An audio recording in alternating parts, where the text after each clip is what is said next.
এই পৌষ সংক্রান্তি যেদিনে বাবা বীরভূমের জয়দেবের মেলা, গঙ্গাসাগরের মেলা, ওই পৌষ সংক্রান্তির দিন ঠান্ডার সময় নিমাই সংসার ছেড়েছিল।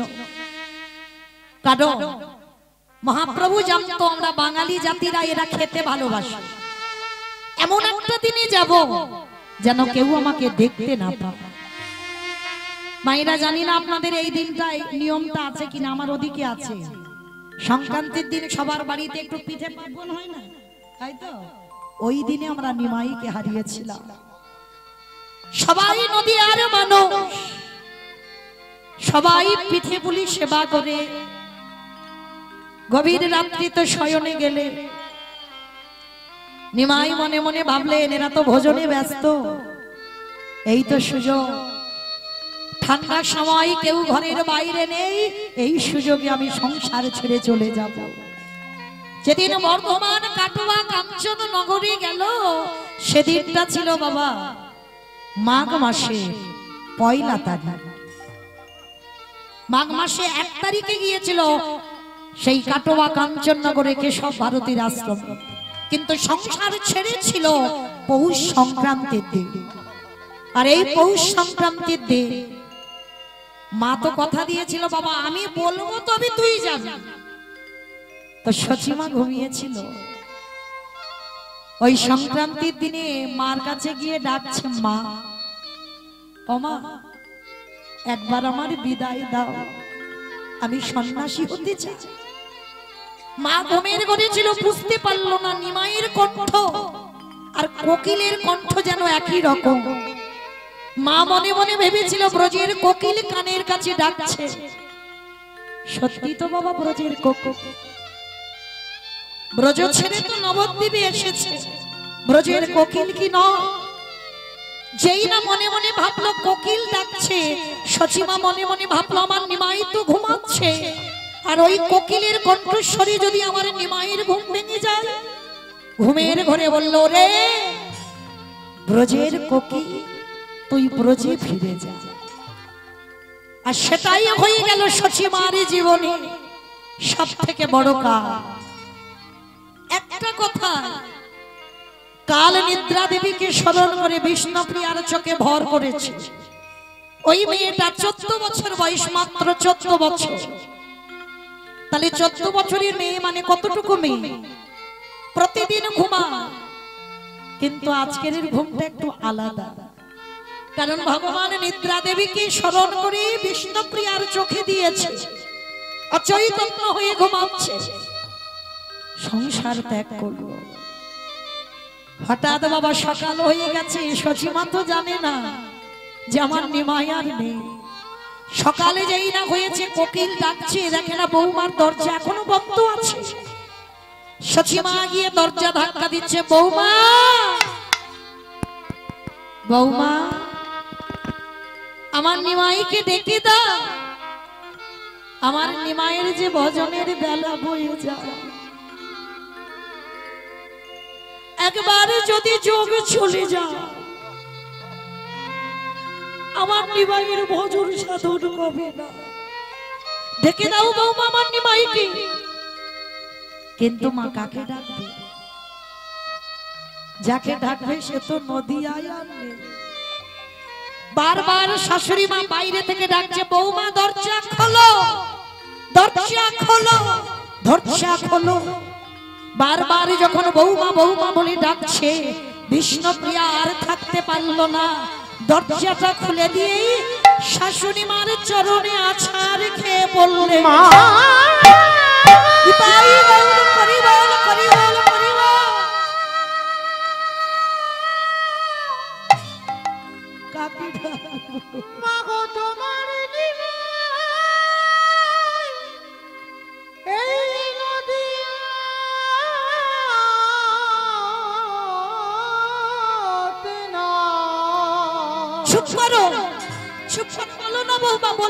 সে তো চিরদিনের মতো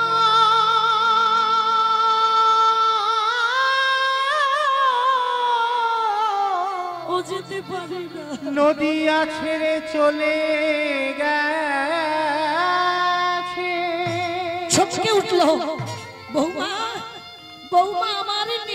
নদী আইডি না মা, তোমাকে কাঁদিয়ে আমাকে কাঁদিয়ে সারা নবদ্বীপী বাসীকে কাঁদিয়ে সে তো সন্ন্যাসী হয়ে চলে গেছে মা। আচ্ছা বলেন তো মা, এখানে তো আপনারা অনেকে মা, মনে রাখবেন মা, মা ডাকটা খুব ছোট ডাক, সব অক্ষর দেখেন দুটো করে আছে, মা ডাকটা খুব ছোট ডাক। এই আমাদের মতো নারী জাতিদের যদি কেউ মা বলি ডাকে, হৃদয়টা দুলে যায়। মা নামে সুধা ঝরি, মা নামে সুধাক্ষরি, মা বড় সুধার সমান ডাকিলে জুড়ায় আইসে পড়া। মা বললেই হৃদয়টা দুলে ওঠে। সচিমা পাগলিনী হয়ে গেল, কেন হবে না ভেবে দেখেছি। এই সচিমার প্রথম 8টা মেয়ে কোলে বসে মারা গেছে। বড় ছেলে বিশ্বরূপ এলো, সেও ছেলেটা সন্ন্যাসী হলো। যে সচিমা ছিল স্বামী হারা, যার নিমাই ছিল একমাত্র ভরসা, সেও আজকে চলে গেল। বাবা মেয়েটাকে কেঁদে কেঁদে আর মা আছে পাশালি হয়ে গেছে। আমাদের মতো মায়েরা একটা সন্তান হারালে কত মনে মনে অভিমান। আমরা মনে মনে ঠাকুরকে জানাই, আর আমরা কোনোদিন ঠাকুরকে ডাকবো না, আর ভগবানকে বিশ্বাস করব না। বাবা মাকে বসিয়ে রেখে কোলের সন্তান কেড়ে নিল। কিন্তু ভগবানের মা 10-10টা ছেলে মেয়ে সব চলে গেল, তাহলে সে মা কি আর মা আছে? কেঁদে কেঁদে পাশানি হয়ে গেল। পাগলিনীর মতো যাকে দেখতে পাচ্ছে তাকে ধরে বলছে, বলো না, বলো না, দেখেছো আমার ছেলে রাত্রিতে শয়নে ছিল, সকাল থেকে দেখতে পাচ্ছি না, বলো না। তোমরা কেউ কে দেখেছো আমার ছেলেটাকে? কেউ তো জানে না নিমাই কোন রাস্তা দিয়ে গেছে। সবাই তো খাওয়াই ব্যস্ত ছিল রাত্রিবেলা, কেউ তো বার হয়নি। কেউ জানে না নিমাই কোন রাস্তা দিয়ে গেছে। হঠাৎ বাবা দেখবেন একই রকমের ছেলে অনেক দেখা যায় না, নিমাইয়ের মতো ওই রকম ছেলে একটা সুরধনির তীরে দাঁড়িয়ে আছে। সচিমা বুঝতে পারলো না, পিছন থেকে মনে করলো ওটাই বুঝি আমার নিমাই। পাগলিনী হয়ে গেছে তো ছুটতে ছুটতে গিয়ে বলছে, নিমাই ও নিমাই,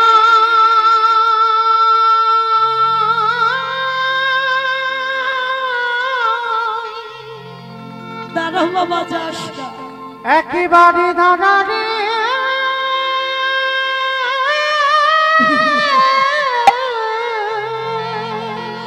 একবার আমায় মা বলি না।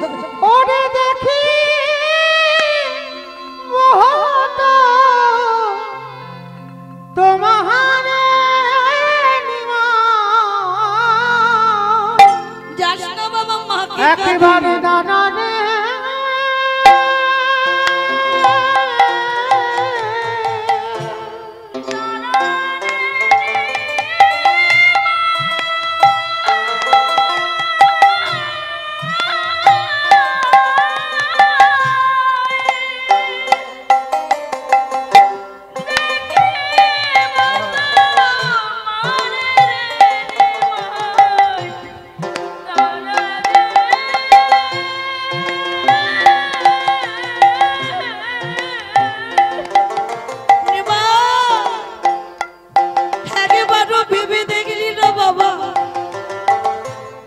আমি যদি আগে জানতাম তোকে লেখাপড়া শেখালি, তুই মাকা দিয়ে ছুটি। ওরে আগে যদি জানতাম নিমা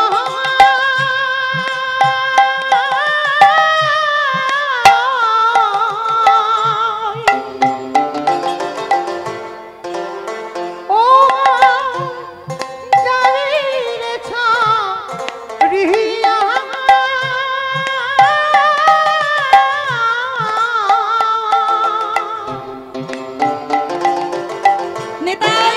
জোরে করিব করিব করিব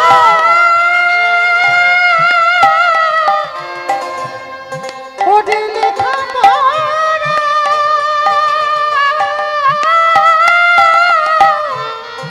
লাজতাম বিহারিয়ায় একেবারে দাঁড়া রে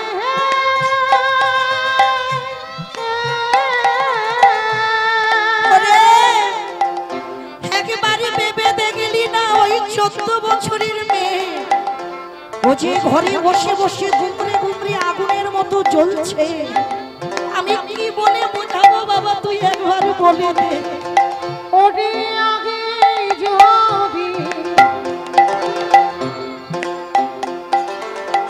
জানতাম নিহিমহা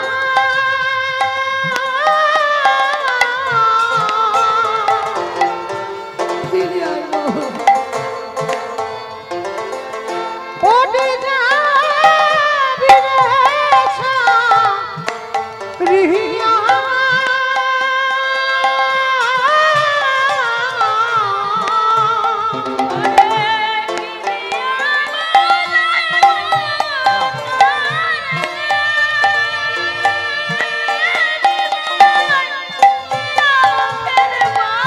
নিতাই গৌর হরিব হরিব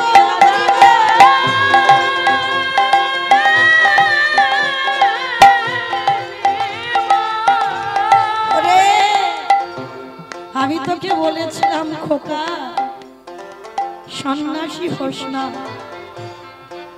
আমার কোলের কাছে থাক শেষের দিদি আমার কোলের কাছে বসে একটু কৃষ্ণ নাম তুই শুনিয়ে দিস সন্ন্যাসী হইয়া নিহিমহা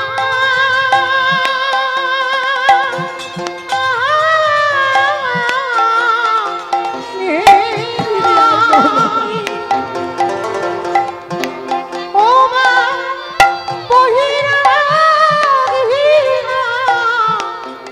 হইয়া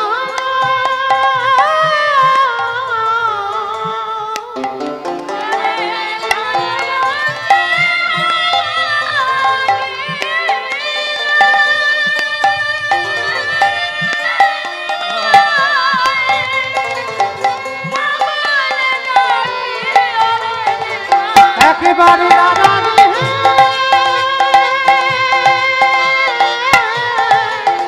নিমা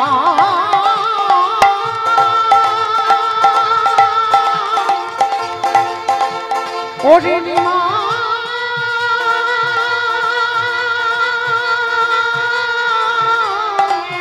নিমাই রে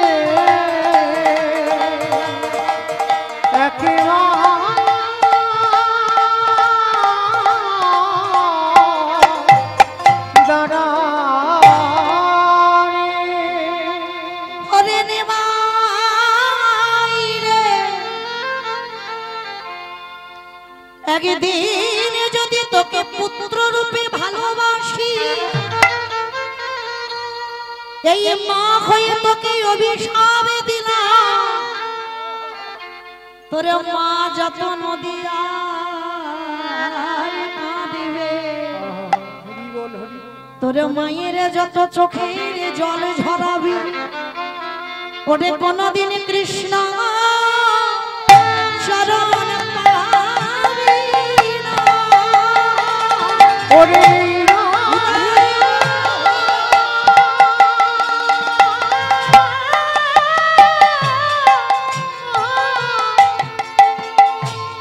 এই অভিশাপ দিলাম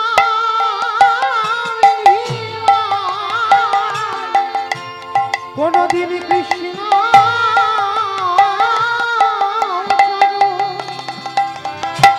ও তুই পাবি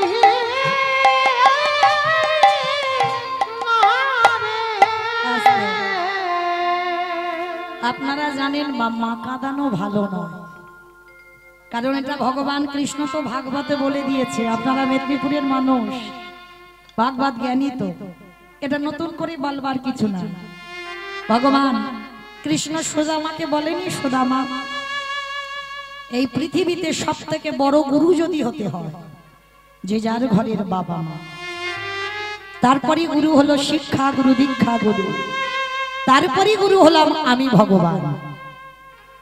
পৃথিবীতে সব থেকে বড় জায়গা দিয়েছে আগে বাবা মাকে, আর সেই বাবা মাকে যদি কেউ কাঁদায়, কেউ কষ্ট দেয়, দুঃখ দেয়, জ্বালা দেয়, যন্ত্রণা দেয়, ভগবান ছেড়ে দেবে মনে করেছো?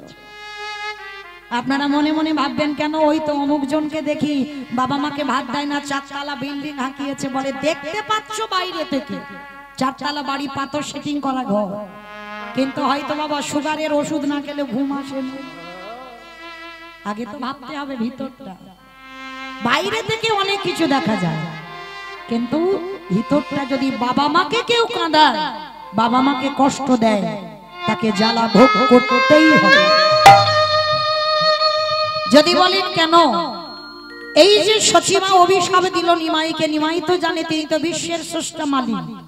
বলল মা তুমি জানো না আমি সন্ন্যাসী হয়েছে, আমি তো জন্ম ভিটা দেখতে পাবো না, আমি স্ত্রী বদন দেখতে পাবো না, তবে তুমি যখন অভিশাপ আমায় দিলে, আমি একটা দিন তোমাকে দেখবো বলে নবদ্বীপে আসবো। তবে বাবা নবদ্বীপে আসেনি, এসেছিল কোথায়? শান্তিপুরে অদ্বৈত আচার্যের ঘরে। কিন্তু দাদা নিতাই চাঁদকে খবর দিল, দাদা তুমি গিয়ে নদিয়াবাসীকে খবর দাও, তারা যেন নিমাইকে দেখে যায়। তো বাবা দল বেঁধে সবাই নিমাইকে দেখতে যাচ্ছে সন্ন্যাসের পর। কিন্তু দাদা নিতাই চাঁদ সবাইকে খবর দিয়েছিল, ওই 14 বছরের ফেলে আসা মেয়েটাকে কোনো খবর দেয়। বিষ্ণুপ্রিয়ার দিন চলতো কি করে জানো? আপনারা নারী জাতি, আমিও একটা নারী, বিষ্ণুপ্রিয়াও নারী, তবে নারী সবাই, তাদের চরিত্র অনেক তফাৎ। বিষ্ণুপ্রিয়ার চরিত্রটা দেখে, নিমাই সন্ন্যাসে যাবার পর ওই 14 বছর বয়স থেকে প্রত্যেক দিন ব্রহ্ম মুহূর্ত, ব্রহ্ম মুহূর্ত কাকে বলে? সূর্য উদয়ের 1 ঘন্টা 36 মিনিট আগে, এই টাইমটাকে বলা হয় ব্রহ্ম মুহূর্ত। ভজন সাধনের সময় হলো ব্রহ্ম মুহূর্ত। প্রত্যেক দিন বিষ্ণুপ্রিয়া ওই আঁচলে করে কিছু ধান নিয়ে যেত। আমার ধান চেনো তো, ওই যে মাঠে হয় চাষ হয়, ওই ধান নিয়ে যেত। যেত কোথায়? সুরধনী গঙ্গার তীরে। আর সুরধনী গঙ্গাতে স্নান করে ভিজে কাপড়ে ওই একটা করে ধান হাতে নেয়। এখানে সাধুগুরু বৈষ্ণব যারা আমরা মালাতে নাম জপ করি, ঠিক তদ্রুপ একটা করে ধান হাতে নেয়, 16 নাম আর 32 হরে কৃষ্ণ কৃষ্ণ কৃষ্ণ হরে হরে, হরে রাম রাম রাম হরে হরে। 16 নাম 32 অক্ষর বলি, আর একটা করে ধান থেকে চাল বের করে। কতক্ষণ? সূর্য পাটে বসা পর্যন্ত।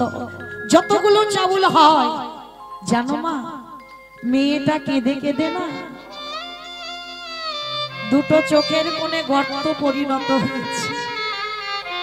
কেন জানো? এই চোখের জল তো বাবা একটু নোনা জল, একই জায়গা থেকে গড়াতে গড়াতে, রোজ যদি একই জায়গা থেকে ওই নালার মতো জল গড়াতেই থাকে, নোনা জল গর্ত হয়ে যাবে না? দুটো চোখের কোণে গর্ত হয়ে গেল। ওইটুকু চাউল রন্ধন করে শাশুড়ি মাকে দেয়। কোনদিন মেয়েটা বাপের বাড়ি যায়নি, যতদিন বেঁচে ছিল সচিমা ততদিন ওই শাশুড়ি মার সেবা করেছে। আমাদের মতো মেয়েরা স্বামী চলে যাক আর মরে যাক, উঠলো বাপের বাড়ি ঠেলে না, এই মেয়েটার চরিত্রই ছিল আলাদা। কারণ বিষ্ণুপ্রিয়া জানতো আমার শাশুড়ির প্রথম 8টা মেয়ে কোলে বসে মারা গেছে, বড় ছেলেটা সন্ন্যাসী হয়েছে, যে মা স্বামী খারাপ, যার একমাত্র নিমাই ভরসা, সেও চলে গেল, আর আমিও যদি চলে যাই তাহলে মা তো আর বাঁচবে না। একদিনও বাপের বাড়ি গেল না, যতদিন ছিল ওই শাশুড়ি মার চরণ সেবা করেছে। আর যতগুলো চাউল হয় মাটির হাঁড়িতে রন্ধন করে, বাড়িতে একটা কাজের লোক ছিল তাকে দেয়, শাশুড়ি মাকে দেয়, আর ভগবানকে প্রসাদী করে নিবেদন করে বিষ্ণুপ্রিয়া একটা করে অন্ন সেবা করে। এই জায়গাটা মা একটু অনুভব করতে। একটা করে অন্ন সেবা করে কতদিন বাঁচতে পারে মানুষ? আর বিষ্ণুপ্রিয়ার একটা বান্ধবী ছিল, দেখবেন বাবা মনের কথা সবার কাছে বলা যায় না, একেবারে যে আপন হয় প্রিয় হয় তার কাছে মনের কথা বলা যায়। বিষ্ণুপ্রিয়ার বান্ধবী ছিল কাঞ্চনা। কাঞ্চনার গলা জড়িয়ে ধরে বলল, কাঞ্চনা বুঝিনি রে, আমি একবারে যদি বুঝতে পারতাম ওই গৌরীকে ভালোবাসলে আমার এই দশা। মনে রাখবেন মা একটা কথা, যারা লক্ষ্মী, কালী, দুর্গা, সরস্বতী, মনসা, শীতলা ভক্ত তাদের পার আছে, একবার কৃষ্ণকে ভালোবেসে দেখো, সারা জনম তাকে কাঁদতে হবে।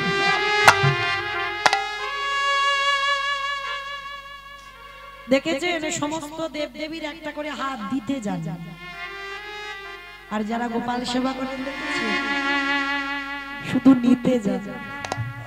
যে করে আমার আশ তারে করি সর্বনাশ, তবু যদি না ছাড়ে আমার পাশ, তারপর হই আমি তার দাসা। কাঞ্চনা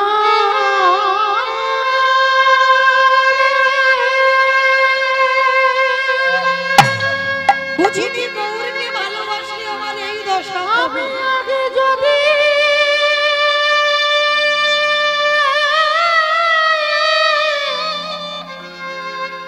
আগে যদি জানি কোনদিন ওই রূপে আমি নয়ন দিতাম। গৌরে ভালোবাসলে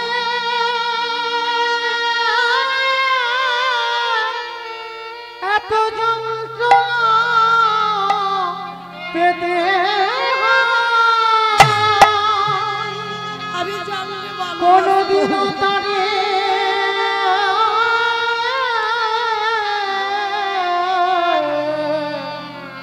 আমি ভালোবাসিতাম না।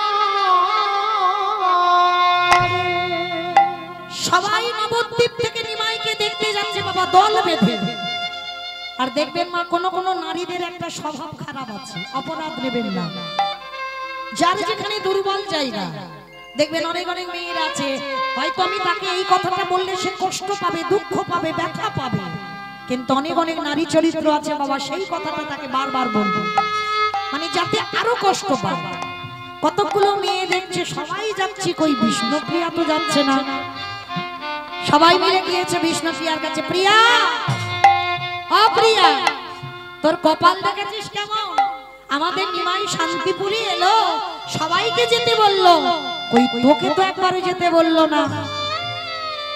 দেখেছেন মানে কাটা ঘায়ে চলতে কথা বলি, কাটা ঘায়ে নুনের ছিটে দাও, ওই জায়গাটা ওর কষ্ট, তবু বারবার বলছে কি রে, কারণ তুই হলি বিচারিণী, তুই হলি কলঙ্কিনী, তুই হলি অসতী, যার জন্য নিমাই সবাইকে যেতে বললো, তোকে যেতে বললো না। কথাটা শুনে বিষ্ণুপ্রিয়া কাঁদতে কাঁদতে চোখের জলটা মুছে দিয়েছে, মুছে দিয়ে বলল, রে তোরা বলছিস বল, কিন্তু একবারও কি ভেবে দেখেছিস যে মানুষটাকে দেখবার জন্য নদী আর মানুষ ছুটে যায়, যে মানুষটাকে দেখবে বলে গোটা পৃথিবীর মানুষ কাঁদে, যে মানুষটাকে দেখবে বলে ব্রহ্মা ব্রহ্মলোকে পাই না, শিব শিবলোকে পাই না, যোগীগণ যোগে পাই না, মুনিগণ মনে পাই না, ধ্যানীগণ ধ্যানে পাই না, তাহলে যে মানুষটাকে দেখবি বলে তোরা পাগলের মতো যাচ্ছিস, সে মানুষটা আসলে কার? এই জগতে কারোর নয়, সেই মানুষটা হলো একা বিষ্ণুপ্রিয়া। তাই তোরা চলে যা, আমাকে হাজারবারও যদি ডাকে আমি তো যাব না, তোরা যা। সবাই চলে গেল। নবদ্বীপের মাটিতে কেউ ছিল না বাবা, সবাই নিমাইকে দেখতে গেছে। আর ঠিক আজকের আমি যেমন কীর্তন গাইছি, মহাপ্রভু এইরকম দাঁড়িয়েছে, হাজার হাজার লাখ লাখ ভক্তরা বসে আছে, সবাইকে দেখতে পাচ্ছে, কিন্তু নিমাইয়ের চোখ একজনকে খুঁজে বেড়াচ্ছে। সবাই এলো, ওই আমার প্রিয়া তো এলো না। ক্ষণকালের জন্য নিমাই ভুলে গিয়েছিল সে সন্ন্যাস, হৃদয়ে আবেগ এসে গেল, আমার প্রিয়া কোথায় গেল। আর সেই রাত্রিতে কাউকে না বলে বিষ্ণুপ্রিয়ার দরজায় গিয়ে ধাক্কা দিয়েছিল। আর বিষ্ণুপ্রিয়া তখন কি করছিল জানো? কেউ নদী আইনে, আর ওই 14 বছরের ফেলে আসা মেয়েটা তুলসী তলায় বসে বসে কাঁদে আর বলে, দয়া আমার কাঁদিতে কাঁদিতে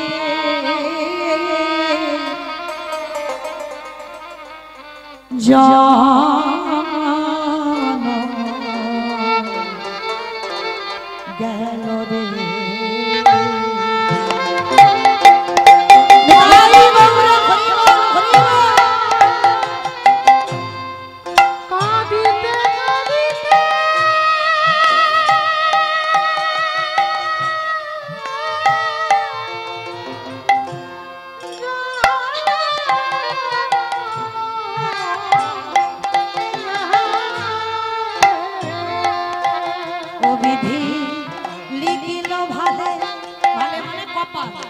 বিধি লিখিল ভালে কত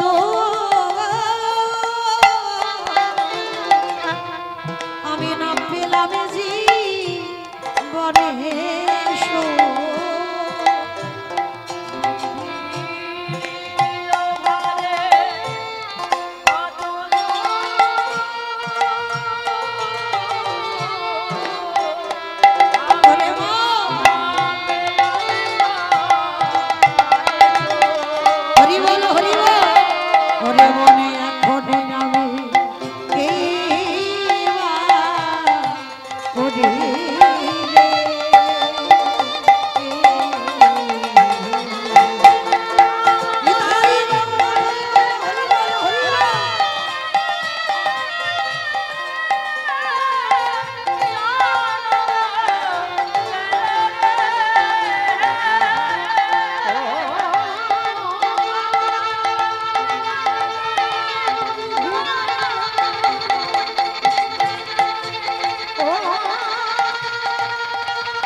স্বামী ফিরে এসেছে। মায়েরা এই জায়গাটা একটু অনুভব করবেন, নিজেরা বিষ্ণুপ্রিয়ার জায়গায় বসেন কিছুক্ষণের জন্য। স্বামী যদি 1 বছর 6 মাসের জন্য বিদেশে কাজে যায়, স্বামী যেদিন বাড়িতে ফিরবে, বাবা লোকজনের সবার কত আনন্দ, বাড়ির আত্মীয় স্বজনের আর পরিবারের তো আনন্দ থাকবেই। তাহলে 1 বছর 6 মাস পরে যদি স্বামী ফিরে আনন্দ হয়, কিন্তু বিষ্ণুপ্রিয়া দরজায় ধাক্কা দিয়ে ডাকছে, প্রিয়া দরজা খোলো। দরজাটা খুলে দিয়ে স্বামীর দিকে ঘোমটা দিয়ে পিছন ঘুরে দাঁড়িয়ে, কি গো আমি কারোর জন্য আসিনি, আমি তো তোমার জন্য এসেছি, তুমি আমাকে দেখে বদলে ফিরিয়ে দাঁড়ালে কেন? চলে যাও, আর ভুল করে কোনোদিন আমায় প্রিয়া প্রিয়া বলে ডাকবে না। আর যদি 1000 বারও ডাকো, আমি তো তোমার পানে চাইতে পারবো না। কেন পারবে না? স্বামীর দিকে তাকাইনি, মা পিছন ঘুরে ঘোমটা দিয়ে আছে। তুমি ভুলে যেতে পারো, কিন্তু আমি তো ভুলি না। যে নারী কোনোদিন কৃষ্ণ চরণ পাবে না, সেই নারী কি করে পারে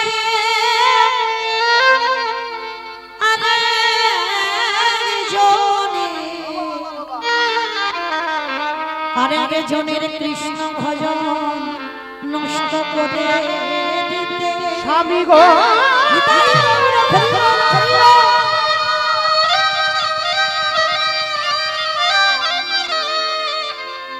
যে জন কৃষ্ণ চরণ হতে বঞ্চিত হয়ে আছে, সে কেমন করে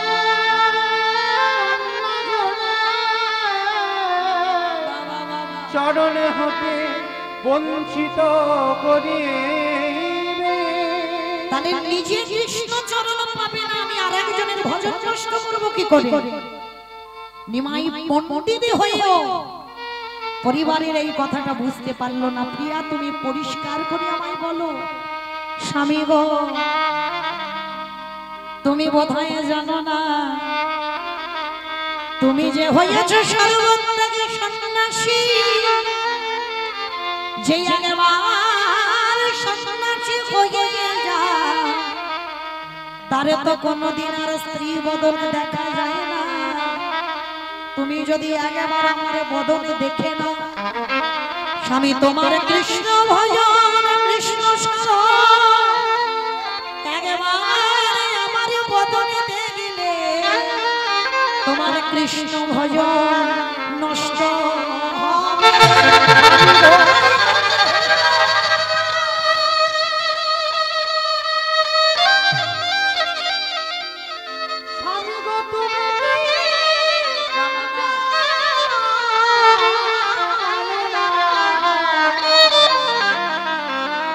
সন্ন্যাসী হয়ে যদি তুমি নারী বধ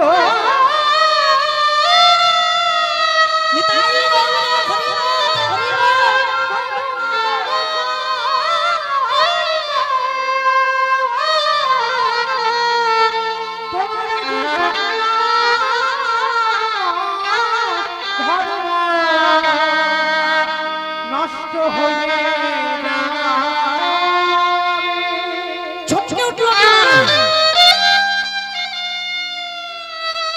যে আবেগের টানে বিষ্ণুপ্রিয়ার কাছে ছুটে এলো, ছটছে উঠেছে। তাই তো আমি তো সন্ন্যাসী, আমি যদি একবার প্রিয়ার বদনে দেখতাম তাহলে তোমার সন্ন্যাস ধর্ম নষ্ট হতো।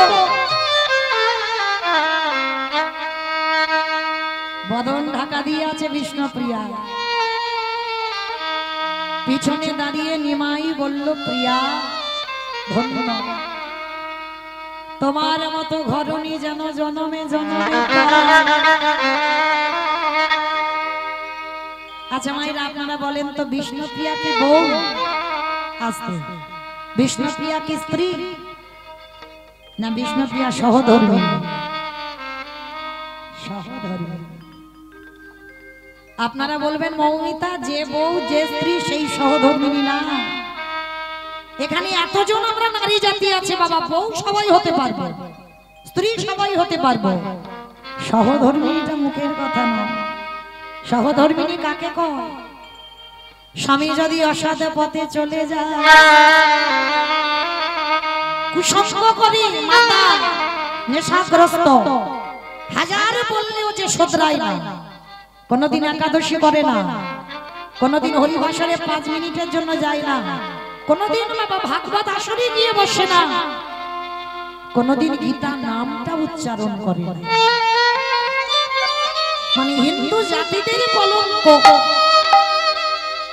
যদি তার চরণ ধরে তুমি নারী জাতি যদি সঠিক পথ দেখো, যদি তাকে একাদশী বানাতে পারো, যদি হরিবাসরে আনতে পারো, যদি কৃষ্ণ ভজনের পথ দেখাতে পারো, তাহলে তুমি স্ত্রী নও, তুমি বউ নও, তুমি হবে একমাত্র সহধর্মিণী।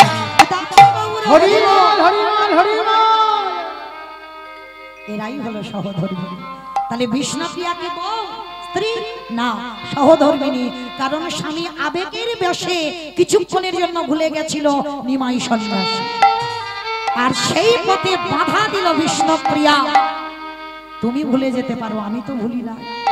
তখনই নিমাই বলেছিল, প্রিয়া ধন্য, তোমার মতো ঘরণী যেন জনমে জনমে পাই। হ্যাঁ গো, আমি তো চলে যাচ্ছি, আজ আমি তোমার কাছে একটা জিনিস চাইব। জীবনে তোমাকে সুখ দিতে পারিনি, আজকে আমি তোমাকে দেব, বলো তুমি কি চাও? মায়েরা আমাদের মতো স্ত্রী, আমাদের মতো বউদের চাহিদা কি গো? একটা সোনা বাঁধানো শাখা দাও, একটা সোনার চেন গড়িয়ে দাও, একটা কাতান শাড়ি কিনে দাও। এগুলো আমাদের মতো বউদের চাহিদা, স্ত্রীদের চাহিদা। কিন্তু সহধর্মিণীদের চাহিদা এটা নয়। তারা সর্বদা যেটাই চায় সেটা যেন কৃষ্ণ সেবায় লাগে। তাহলে জানবে তুমি নিজে থেকে তুমি হলে সহধর্মিণী। বিষ্ণুপ্রিয়া বলেছিল, স্বামী যদি দিতে হয়,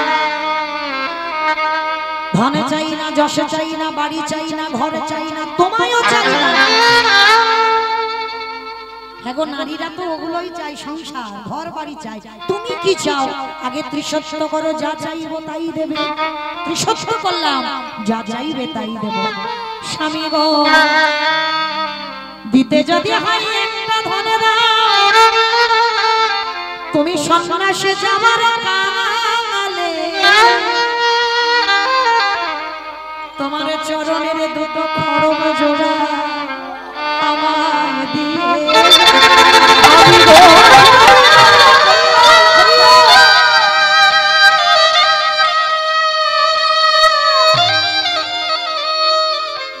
তোমার চরণের খড়ম জোড়া তুমি আমায় দান করো, অন্য কিছু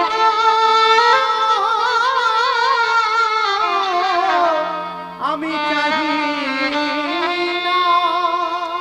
তাহলে বাবা এই জায়গাটা একটু ভাবে, আপনারা আমরা তো চাইতে জানি না। আর প্রকৃত যদি আমরা চাইতে জানতাম, তাহলে বাবা মহাভারতে অন্ধ ধৃতরাষ্ট্রের কি ওই দশা হতো? শতপুত্র হারাতো কোনদিন যদি অন্ধ ধৃতরাষ্ট্র চাইতে জানতো। চাইতে জানেনি বলে আজকের ওই দশা হয়েছিল অন্ধ ধৃতরাষ্ট্রের। যদি বলেন কিরকম, একটুখানি বলি বাবা, মনে পড়ে গেল, ওই জন্য মনে পড়ে গেল বলে বলছি একটুখানি। আপনারা জানেন, যারা গীতা শুনেছেন, গীতা পাঠ করেন, সঞ্জয় দিব্য নয়নে দেখে বাবা কুরুক্ষেত্রের যুদ্ধটা অন্ধ ধৃতরাষ্ট্রের কাছে বর্ণনা করছিল। আর যখন একটা একটা করে অন্ধ ধৃতরাষ্ট্রের শতপুত্র নিধনের খবরটা পাচ্ছে, একটা একটা করে সঞ্জয় যখন বর্ণনা করছে, আর সেই কথাটা শুনে বাবা অন্ধ ধৃতরাষ্ট্রের দশাটা কি জানো? মানে বাইরেটা শান্ত ভাব, কিন্তু ভিতরটা আগুনে জ্বলে যাচ্ছে। কিরকম বাবা? যারা অন্ধ ব্যক্তি হয় তারা কি কিছু করতে পারে? তারা তো চোখে দেখতে পায় না, আর যদিও করতে চাই কিছু ভালো করে করতে পারবে না। তো যখন সঞ্জয় বলছে ভীমের গদারে আঘাতে ওই দুর্যোধনের উরু ভঙ্গ হলো, ওই ভীম দুঃশাসনের বক্ষ চিরে রক্ত পান করলো, মানে একটা বর্ণনা করছে অন্ধ ধৃতরাষ্ট্রের ভিতরটা যেন জ্বলে যাচ্ছে। ওই মধ্যম পাণ্ডব ভীম এত বড় স্পর্ধা, আমার শতপুত্রকে নিধন করে দিল, আমি ওকে ছেড়ে দেব না। যখন বসে বসে বাবা আগুনের মতো জ্বলছে, আর সেই সময় ধর্মপুত্র বিদুর এসে ডাকছে। অন্ধ ধৃতরাষ্ট্রকে বলছে, দাদা তুমি কেঁদো না। তুমি কাঁদবে কেন? এখনো তো পঞ্চ পাণ্ডব আছে, তোমার তো কাঁদার কথা নয়, ওরা তোমাকে দেখভাল করবে। তো ভিতরটা চলে যাচ্ছে বাবা অন্ধ ধৃতরাষ্ট্রের, বাইরেটা শান্ত। বাইরের শান্ত ভাব দেখিয়ে বিদুরকে বলছে, বিদুর যাও একবার ভীমকে আমার কাছে ডেকে আনো তো দেখি। শান্ত ভাব, কিন্তু ভিতরটা জ্বলছে, মানে রাগটা সব থেকে ধৃতরাষ্ট্রের ভীমের প্রতি। বলছে, বিদুর যাও তুমি একবার আমার ভীমকে ডেকে আনো। ঠিক আছে, তুমি যখন বলছো দাদা, আমি ভীমকে খবরটা দিচ্ছি। আর একটা কথা মাথায় রাখবে মা, এই আমি কীর্তনিয়া মৌমিতা একটু উঁচুতে দাঁড়িয়েছি, মানে আমি অনেক বড় না, এইটা আপনাদের ভুল ধারণা। কীর্তনিয়ারা বড় নয়, আপনারাই বড়। যারা এখানে শাস্ত্র জ্ঞানী বাবা একটু তলিয়ে ভাবে। নববিধা ভক্তিতে প্রথমে বললেন শ্রবণ, তারপরে বললেন কীর্তন। তাহলে আগে তো আপনাদের জায়গা, পরে কীর্তনিয়াদের জায়গা। তাহলে আমাকে দেখতে মনে হচ্ছে আমি একটু উঁচু জায়গায় দাঁড়িয়েছি, কিন্তু মা আমি দেখতে সবাইকে পাচ্ছি, আমার চোখে ফাঁকি দেওয়া যায়। কিন্তু যে জন বাঁকা করে, বাঁকা হাতে কালো শশী দাঁড়াইয়াছে, তার চোখে কি ধুলো দেওয়া যায়? এই হরিবাসরে কোন ভক্তের মনের ভিতরে কি চলছে এই মৌমিতা বুঝতে পারছে না, কিন্তু যিনি বিশ্বের স্রষ্টা মালিক, যিনি অনাদির আদি গোবিন্দ, তার চোখে কোনোদিন ধুলো দেওয়া যায় না। এইবার কি করেছে বাবা, ধৃতরাষ্ট্রের মনের ভিতরের খবর ওদিকে তো আমার ভগবান পড়ে ফেলেছে। এইবার বিদুর খবর দিয়েছে, খবর দেওয়ার সঙ্গে সঙ্গে পঞ্চ পাণ্ডব সবাই মিলে এসেছে অন্ধ ধৃতরাষ্ট্রের কাছে। প্রথমে বড় ছেলে যুধিষ্ঠির দাঁড়িয়েছে, অন্ধ তো, ধৃতরাষ্ট্র সর্বাঙ্গে হাত বুলাচ্ছে। এটা কি? আমি তো যুধিষ্ঠিরকে বলিনি, আমি ভীমকে ডেকেছি। আর সবে মাত্র ভীম যেতে যাবে, ভগবান কৃষ্ণ কি করেছে জানো? ঠেলা দিয়ে সরিয়ে দিয়েছে, আর সরিয়ে দিয়ে ভগবান একটা ভীমকে দাঁড় করিয়েছে। আর যেই না ভীম দাঁড়িয়েছে, অন্ধ ধৃতরাষ্ট্র দেখেন বাবা, বাইরে থেকে বোঝা যাচ্ছে না, কিন্তু ভিতরটার অবস্থাটা দেখেন কেমন। এইবারে যখন ভীম এসে দাঁড়াইছে, এরা তো সবাই অবাক হয়ে গেল। ভীম ঠেলে দিয়ে কৃষ্ণ এটা আবার কি ছলনা করে? কারণ বাবা তার নাম তো ছলনাময়, তার সঙ্গে চালাকি করা যায়? এইবার যেই না ভীম দাঁড়িয়েছে, অন্ধ ধৃতরাষ্ট্র ধীরে ধীরে গিয়ে একেবারে ওই ভীমকে হৃদয়ে জড়াইয়ে ধরেছে। আরে যেই না ভীমকে জড়াইয়ে ধরল, ওই পুত্র শোকের দাবানল, ওই যে অন্ধ ধৃতরাষ্ট্রের হৃদয়ে জ্বলছিল, এইবার এমন জোরে ভীমকে চেপে ধরেছে না, একেবারে ধুলোর মতো মা গুঁড়ো হয়ে। কিন্তু অন্ধ ধৃতরাষ্ট্র তো জানে না ওকে, যেই না ধুলোর মতো গুঁড়ো হয়ে গেছে বাবা, অন্ধ ধৃতরাষ্ট্র যেমন তেমন ব্যক্তি নয়, হাজার হাজার হাতির বল ছিল ধৃতরাষ্ট্রের শরীরে। যদি একবার অন্ধ না হতো, যদি কুরুক্ষেত্রের মাঠে যেত, পঞ্চ পাণ্ডবকে কৃষ্ণ জয়ী করাতে পারত না। হাজার হাজার হাতির বল ছিল, আর ওইটা নিয়ে, শরীরটা নিয়ে যেই না ভীমকে জড়িয়ে ধরলো, একেবারে ধুলোর মতো গুঁড়ো হয়ে গেল। আরে যেই না ধুলো হয়ে গেল, এইবার অন্ধ ধৃতরাষ্ট্র দাঁড়িয়ে দাঁড়িয়ে কাঁদছে। কেন কাঁদছে গো? কাঁদার একটা কারণ আছে। রাগের বশে বাবা মানুষ অনেক অনেক কথা বলে, রাগের বশে অনেকে ভুল কাজও করে, করে না বাবা? কিন্তু ওই কাজটা করবার পর কিছুক্ষণে পরে বাবা নিজে অনুতপ্ত হয়, যেটা আমি অন্যায় করলাম, এটা আমি ভুল করলাম। তো যেই না রাগের বশে ভীমকে মেরে দিয়েছে না, আর মেরে দেওয়ার পরে অন্ধ ধৃতরাষ্ট্র নয়ন জলে বুকু ভাসাচ্ছে।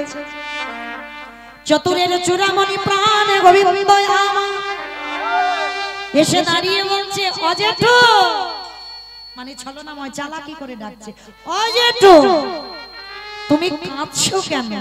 কি হয়েছে তোমার? ওরে কৃষ্ণ রে, একেবারে চেয়ে দে, বিশ্বাস কর আমি ভীমকে মারতে চাইনি বাবা, কিন্তু এত ক্রোধ এলো, এত রাগ এলো, রাগের বশে ওই তোমার দুর্যোধনের উরুভঙ্গ করেছে, ওই তোমার দুঃশাসনের বঙ্গচিরে রক্তপান করেছে, রাগের বশে আমি ওকে মেরে দিয়েছি। কিন্তু বিশ্বাস কর আমি ভুল করেছি, ওদের অন্যায় ছিল না, আমার 100টা ছেলের তো অন্যায় ছিল। এখন আমি বুঝতে পেরেছি কৃষ্ণ। ভগবান দাঁড়ায়ে দাঁড়ায়ে বলে, ও জেঠুমণি কেঁদো না। কাঁদবো না? আমি নিজের হাতে ভীমকে মেরেছি। বলে না জেঠু তুমি মারো। বলে কৃষ্ণ তুই জানিস না, ওকে আমি বুকে চেপে ধরে ধুলোর মতো করে দিয়েছি। বলে জেঠু অত সোজা কথা নয়, এই জগতে যারা কৃষ্ণ চরণ শরণাপন্ন হয়, তাকে কি এই জগতে কোনো ভক্ত মারতে পারে? কারণ ওদের সঙ্গে কেউ নেই, কিন্তু ওদের কৃষ্ণ আছে। পারনি তুমি মারতে? বলে কৃষ্ণ আমি পেরেছি। বলে না জেঠু এটা তোমার ভুল ধারণা। বিশ্বাস কর কৃষ্ণ ওকে বুকে চেপে ধরে মেরেছি। বলে জেঠু তুমি ভীমকে মারো, ভীমকে যদি মারলে ভীমকে দেখাবো। দাঁড়াও, এইবার আসলে ভীমকে টেনে এনে যেই না অন্ধ ধৃতরাষ্ট্রের সামনে দাঁড় করিয়েছে। অন্ধ তো চোখে দেখতে পাই না, সর্ব অঙ্গে হাত বুলিয়ে দেখছে। সত্যি তো ভীম দাঁড়িয়ে আছে। চমকে উঠে এটা কি করে হতে পারে? আমি নিজের হাতে ওকে মেরেছি, তাহলে এটা কি করে এলো? ভগবান মৃদু হেসে বললেন, জেঠুমণি এই ভক্তের জগতে ভক্তের মনের কথা আমি ভগবান একা জানতে পারি। জেঠু যখন সঞ্জয় বলছিল তখন তুমি প্রতিজ্ঞা করেছিলে নিজের হাতে ভীমকে মারবে। তোমার মনের কথাই আমার কানে চলে গেল। অজেঠু আরে যখন ভীমকে ডাকে দিয়েছিলে আমি জানতাম তুমি ভীমকে নিজের হাতে মারবে, তাই তো তোমাকে তুমি ডাকবার আগে আমি একটা লোহার ভীম তৈরি করেছিলাম। জেঠু তুমি যে ভীমকে মেরেছো ওটা আসল ভীম নয়, ওটা হলো লোহার ভীম। এইবারে যখন ধৃতরাষ্ট্র বুঝতে পেরেছে, কৃষ্ণ চরণতলে হাতে জোড়ো করে বললেন, ওরে কৃষ্ণ জীবনে তোর কাছে কোনোদিন কিছু চাই না, আজই আমি তোর কাছে একটা জিনিস চাইব, দিবি বাবা? কি চাও জেঠু? কি চাও? কৃষ্ণ ক্ষণকালের জন্য আমার দৃষ্টি শক্তি একেবারে ফিরাইয়ে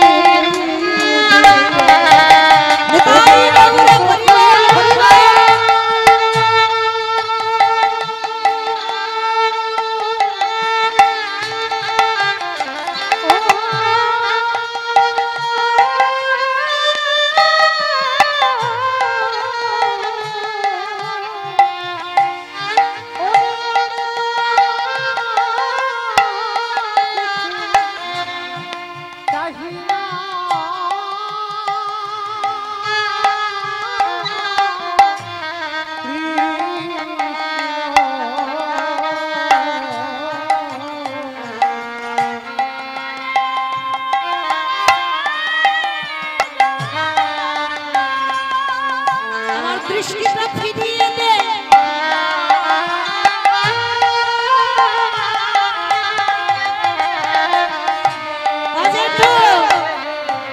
তার মানে তুমি কি পৃথিবীর আলো দেখবে ওই জন্য চাইছো? বলি না ওরে কৃষ্ণ রে আমি পৃথিবীর আলো দেখবো বলে চোখ জাগাইছি না, তাহলে কি জন্য চাইছো? কৃষ্ণ যার সঙ্গে পঞ্চ পাণ্ডব ছিল তারা জয়ী হয়ে ফিরে এলো। কৃষ্ণ আমার এই দৃষ্টিটা ক্ষণকালের জন্য ফিরাবি বাবা? কেন জানিস? একেবারে তোর ভুবন মঙ্গল ভোলানো রূপ আমি দেখতে চাই, তোকে দেখবো ক্ষণকালের জন্য। ভগবান করুণার হাতটা ধৃতরাষ্ট্রের চোখে বুলিয়ে দিল। যেই না দৃষ্টি ফিরে পেয়েছে, এইবার বলছে কৃষ্ণ আর একটা জিনিস চাইবো। আবার চোখ চাইলে চোখ দিলাম, আবার তুমি কি চাও? ওরে কৃষ্ণ দে দে আমায় অন্ধ করে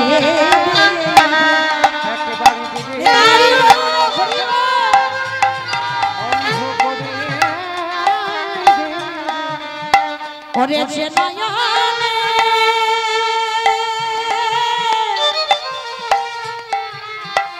যে নয়নে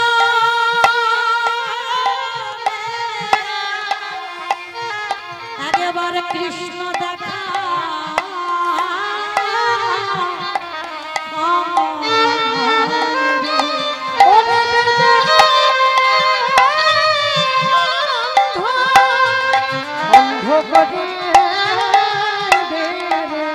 কৃষ্ণ যে একেবারে পাবে নয়নে কৃষ্ণ রূপ দেখে ফেলে, তার কি জগতে আরে কিছু দেখতে ভালো লাগে, তাহলে তোকে দেখেছি আর আমার কিছু চাই না, এবার অন্ধ করে দে। আজ দুজনা কাঁদে, বুঝি দুজন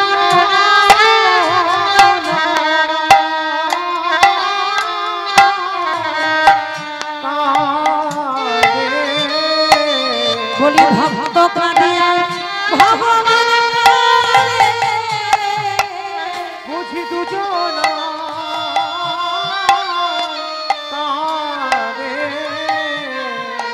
ভগবান বললেন জেঠুমনি তুমি অন্ধ হতে পারো, তোমার মতো করে জগতে যদি কেউ চাইতে পারত ভগবান হয়ে তারে দাঁড়ে বাঁধা থাকতাম। যে জন্য তাই গৌর হরি বল, হরি বল।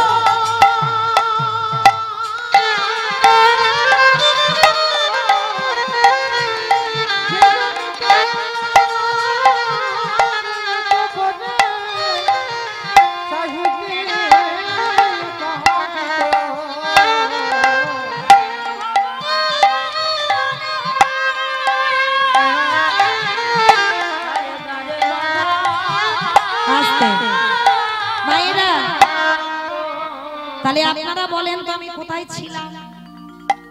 গন্ডগোল হলে হবে না, এটাই তথ্য। যেখানে যাই না কেন আমাকে আবার গোড়াতে ফিরতে হবে। আমি ছিলাম কোথায়? হাই দেখো নাকি দোতলা বাড়িতে ছিলাম না, বিষ্ণুপ্রিয়া চাইতে পেরেছিল। আর এই জগতে যারা চাইতে পারে তাদেরকে কৃপা ভগবান আগে করে। তাই চৈতন্য মহাপ্রভু নবদ্বীপের মাটিতে কি করেছিল জানো? কেহ বলি পুরবেতে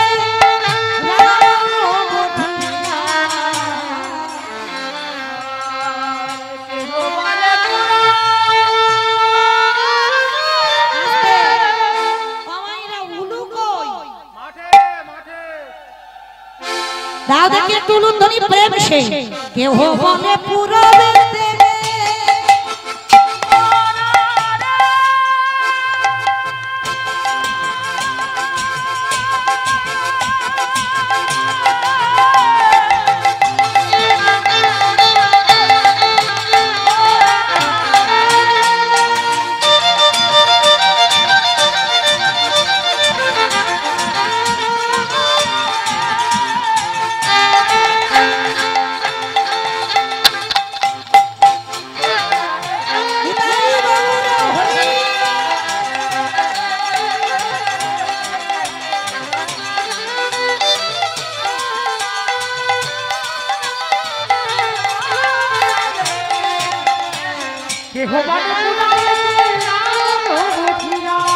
বলি বলো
বাসুদেব ঘোষ কহে করি জনহা যেই গৌরী সেই কৃষ্ণ সেই তো জগন্নাথ।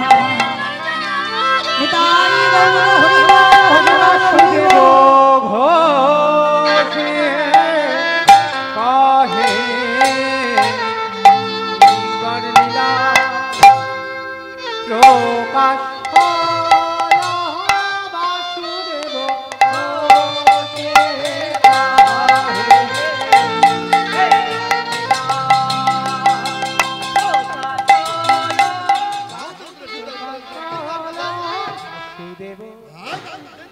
खेटा दागी ते रखी तक ते ना उते ने ते खेटा दागी ते रखी तक झाऊ ते रखी প্রকাশলা সুদেব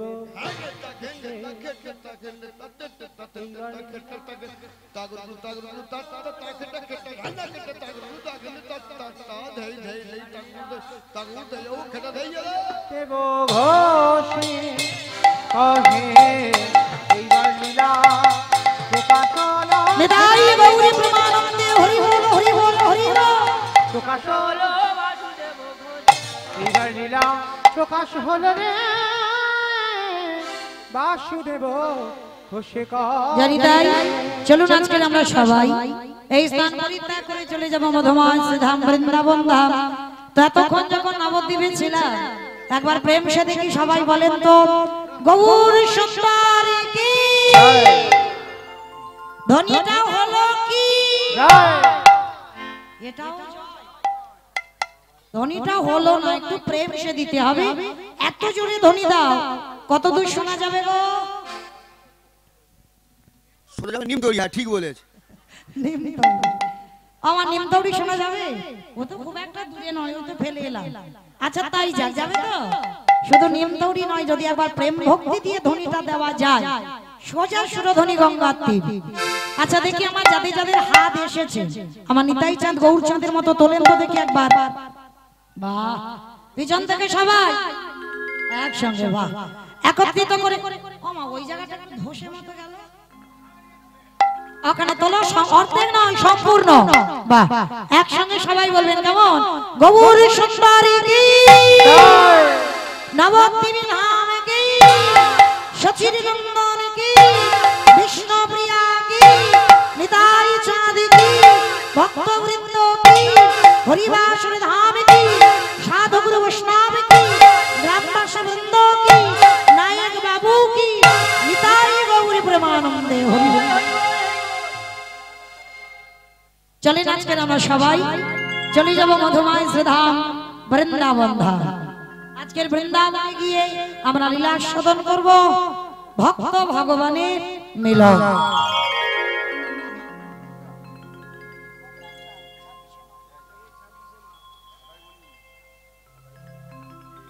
যারা রাধে মায়েরা, আর একটা খবর, আপনাদের মতো ভক্ত পদধূলা আবার পাবো মনে হয়। মধুময় শ্রীধাম বৃন্দাবনে যেতে গিয়ে মাগো একটা ভজন শুনতে শুনতে যাব, একটা ভজন হবে। বাহ, তাহলে চলেন, আমি একা নয়, আমার সম্প্রদায় নয়, সবাই যাব। তাহলে সবাইকে তো কর্ম করতে হবে, একটু উলুধ্বনি দেন তো দেখি। বৃন্দাবন ধাম জপি যারা ভিড়ার ওরা ভিড়ি সরকার জপি যারা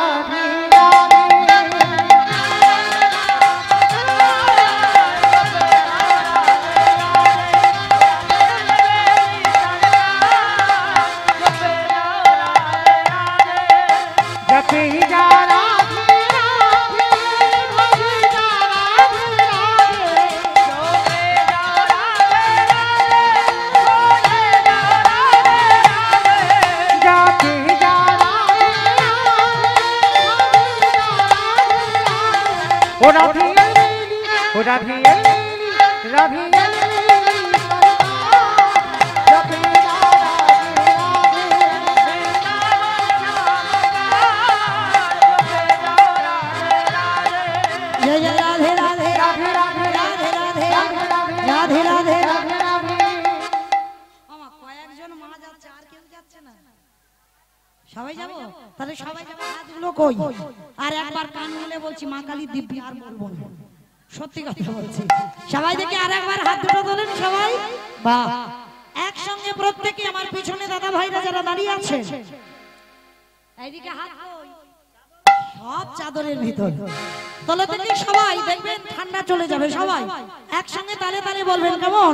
প্রত্যেকে জয় জয় রাধে রাধে রাধে রাধে রাধে রাধে রাধে বলছো, রাধে রাধে राधे राधे जोर से बोलो, फिर से बोलो। वृंदावन में, मथुरा में, हरिद्वार में, बांके बिहारी गोली गोली में, स्नान रंगोली में, मथुरा में, हरिद्वार में, द्वादशन में, निताई गौर हरि बोल हरि बोल। वृंदावन धाम अपारी जपी जा राधे राधे ओ राधे अलवेली सरकार जपी जा राधे राधे। प्रेम से बोलो राधा रानी की। ও এই গ্রামে কি শাশুড়ি বৌমাতে ঝগড়া টগড়া হয় না? হয়। তাহলে হয়তো গলার আওয়াজ এত কম কেন? আর একটু জোরে দিতে হবে। ঠিক শাশুড়ি বৌমাতে ঝগড়া যেমন হয় বলো রাধা রানী কি। তার মানে ঝগড়া হয়। হরি বল।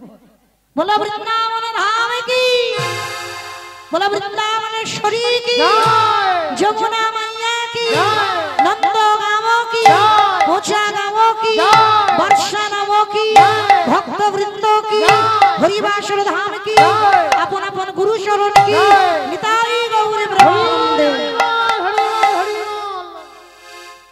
পৌঁছে গেলাম মধুমাস ধাম বৃন্দাবন ধাম।